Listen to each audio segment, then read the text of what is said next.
Ya ampun, saya udah dipaksa dipingit di rumah. Situ edakan aja, angka makin naik. Terus kapan saya bisa bebas? Assalamualaikum warahmatullahi wabarakatuh. Alhamdulillah, pada Sabtu pagi ini kita akan lanjutkan acara ngopi yang biasa dibawakan oleh Kang Idan. Maka insya Allah ngopi di podcast pertama ini akan bersama saya, Saiful Cerah. Jadi podcast ini insya Allah akan bikin hidup kamu makin cerah. Insya Allah. Alhamdulillah, pada pagi hari ini kita sudah kedatangan tamu, bintang tamu. Ini beliau langsung didaratkan dari mana, Ustazah? Dari mana maunya? Dari mana? Ini Ustazah ini nama panjangnya adalah Siti Rohimah, betul Ustazah ya? Sekali. Panggilannya biasa dipanggil dengan? Panggilan kerennya itu Neng Ule. Oh, Neng Ule. Oke, berarti Ustazah Neng Ule. Ustazah Ule. Ustazah Ule. Kalau ya. Berarti langsung aja Ule gitu ya? Boleh. Kan UJ ya kan? UAS, Ustazah Ule berarti Ule gitu ya? Boleh. Oke. Jadi kita mau bicara ini nih Ustazah nih. Kita kan tahu ya, pemerintah ini sudah mulai melonggarkan PSBB, kemudian juga masjid sudah dibuka, mal sudah dibuka, ya kan, tempat-tempat umum juga sudah mulai dibuka, masyarakat sudah mulai turun ke jalan, turun keluar rumah. Kira-kira nih Ustazah nih, ada nggak nih tips bagaimana kita bisa hidup berdampingan dengan virus corona nih? Iya, kalau misalnya untuk karena ini kan sebenarnya ke new normal ya, kalau kata para pemerintah Pak Jokowi itu kan new normal. Jadi lebih baiknya ya tetap kita tetap protokol harus kita tetap jalankan ya, biar sesibuk apapun kita, dimanapun kita protokol tetap dijalankan. Jangan lupa bawa hand sanitizer, jangan lupa juga kita pakai masker di mana-mana. Tapi jangan satu, bawa dua, karena kita harus ada backup masker. Terus yang pasti nih kita harus bawa peralatan ibadah sendiri. Yang laki-laki harus wajib itu bawa sejadah, yang perempuan wajib bawa sejadah dan mukenanya. Gitu salah satunya. Salah banyaknya sih bukan salah satunya. Jadi selain kita menghadapi new normal ini dengan protokol kesehatan, kita juga tetap jangan lupa ibadah. Itu poinnya juga Ustazah ya. Iya, betul sekali. Untuk untuk kalau Ustazah sendiri pengalaman begitu keluar rumah nih, sebenarnya apa sih yang biasa Ustazah bawa tuh? Kalau saya setelah selesai pandemi ini kan sebenarnya saya baru 4 hari sudah dipingit secara tidak langsung. Wow. Dipingit paksa. Kenapa tuh? Boleh cerita nggak tuh? Iya, dipingit paksa karena COVID-19 ini ya. Jadi akhirnya kan karena semua orang dipingit ya. Iya betul, semua orang dipingit. Dan di rumah kan ada orang tua yang udah lansia ya. Jadi kita kan yang harus lebih aware. Jadi nggak boleh harus benar-benar hati-hati. Makanya di rumah tuh selalu tiap hari sekarang biasanya ganti baju sehari itu ya nggak pernah ganti baju sih kalau biasanya. Sekarang ini keluar rumah langsung ganti baju. Jadi seminggu itu baju bisa 14. Wow. Karena sekali keluar cuci, keluar cuci kan. Itu protokol kesehatannya kayak gitu ya. Iya betul. Terus yang pasti sekarang bawa mukena itu mah memang biasanya sudah bawa mukena. Cuman sekarang ditambah jadi bawa sejadah akhirnya.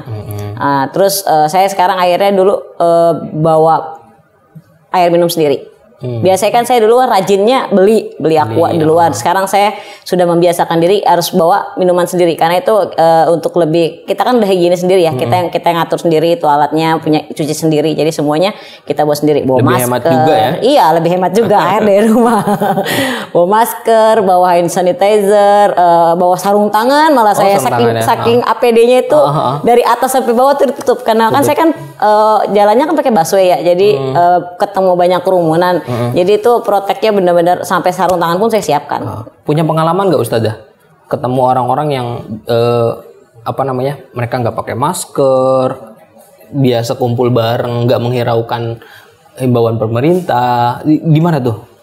Iya. Ada perasaan? Ada. Sebenarnya gini ya, kalau misalnya dibilang itu ya saya keluar rumah, kemudian pas dia keluar rumah saya nengok kanan, saya nengok kiri, dia nggak pakai masker, di situ nongkrong, di sini nongki gitu kan, di sana nggak ada jaga jarak sama sekali. Ya ampun, saya udah dipaksa dipingit di rumah. Situ edakan aja, angka makin naik. Terus kapan saya bisa bebas? Saya kayak suka mikir gitu ya. Itu agak sedikit gondok sendiri, cuma dipikir-pikir ya nggak boleh kayak gitu kan. Kita harus tetap taat, kita harus tetap taat sama aturan pemerintah, dan tapi kita jauh satu dengan orang-orang yang di sekitar. Karena anak suka saya ingatkan sih, ayo kalau memang itu ibu-ibunya atau bapak-bapaknya saya kenal gitu ya, Pak maskernya Pak jangan lupa, ntar bapak kan usianya udah lansia. Kadang suka saya ingatkan seperti itu sih gitu.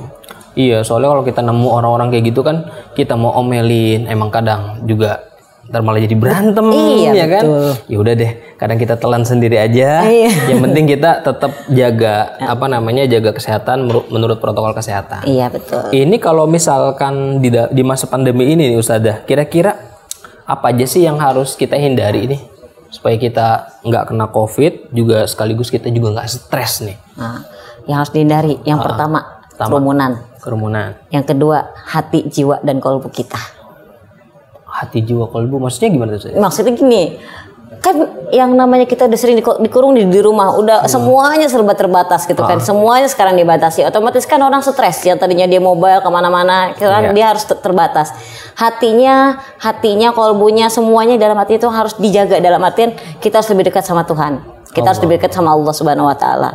Kalau misalnya sekarang yang sholatnya kurang, diperbanyak sholat sunatnya ditambah. Yang tadinya sholatnya awal entar-entaran di belakang waktu, di awal waktu. Kemudian banyak berzikir. Kalau misalnya kita nih kan Ikhwan Thariqat Qadiriyah Naqsabandiyah nih, muridnya pengarsabah Syekh Ahmad Sohibul Wafa Tanjul Arifin, beliau kan mengajarkan kita banyak, udah dikasih tuh kita resepnya tuh, resep jitu, zikir, khotaman, manakib. Nah itu dijalankan aja semuanya, dijalankan. Itu insya Allah deh dengan bimbingan guru, hati kita tenang, kita nggak akan ke bawah stres, dan aktivitas kita pun bisa dijalankan. Mantap. Kira-kira ini Ustazah nih, kalau kalau belanja itu gimana nih? Ada nggak pengalaman belanja yang biasa kan orang tuh ada yang cerita abis pulang dari belanja duitnya langsung digosok, ada yang duitnya langsung dicuci. Punya pengalaman menarik gak? Pengalaman menarik sih sekarang lebih pakai cashless ya? Cashless, langsung pakai Mbak sini. Atau saya sendiri pengalaman sendiri kan terakhir itu belanja ke Tanah Abang ya. Kebetulan kan saya ini kan asisten pribadinya Bapak sendiri kan, di rumah ada usaha gitu konveksi.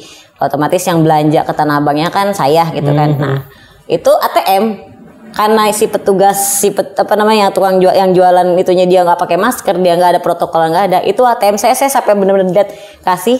Saya pakai sarung tangan, itu saya ngasih pakai sarung tangan. Itu ATM tadinya masuknya di dompet, saya taruh di tempat lain dulu. Nyampe rumah, itu ATM saya bersihin dulu pakai hand sanitizer. Saya bersihin dulu sampai tisu basah. Karena itu kan ATM-nya ATM orang tua ya maksudnya. Kalau misalnya bapak saya yang megang kan nanti takutnya beliau.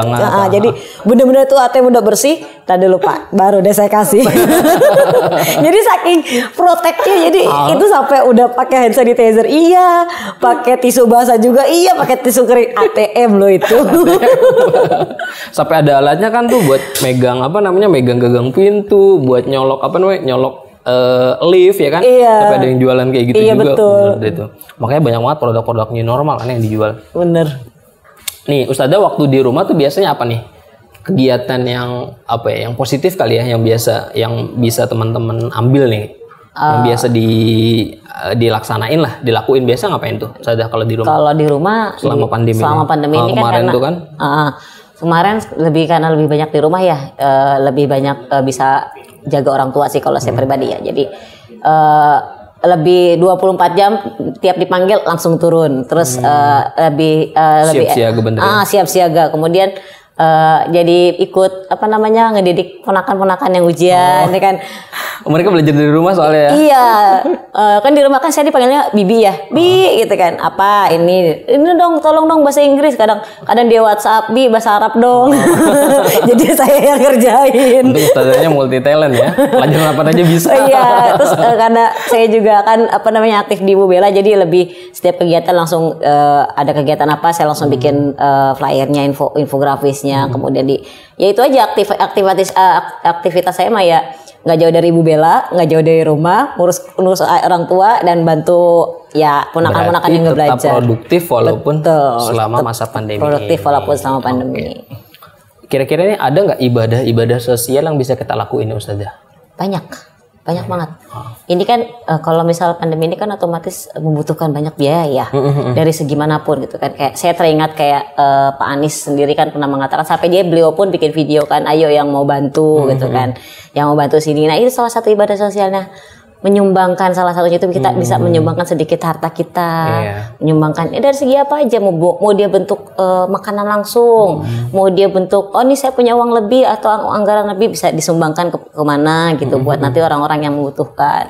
Seperti itu salah satunya. Kalau Ustazah kan punya jemaah, tinggal tinggal dikasih ini aja ya. Tinggal nulis data. Ayo yang modernet gitu kan. Apa namanya? Oke Ustazah, kita tutup aja nih untuk closingnya pada tema yang sangat menarik sekali Ustazah tentang new normal. Jadi untuk menghadapi kenormalan baru ini, tetapi tadi kata Ustazah bukan hanya memperhatikan protokol kesehatan, tapi juga memperhatikan kondisi kolbu. Jadi new normal itu adalah juga ajang untuk new of me.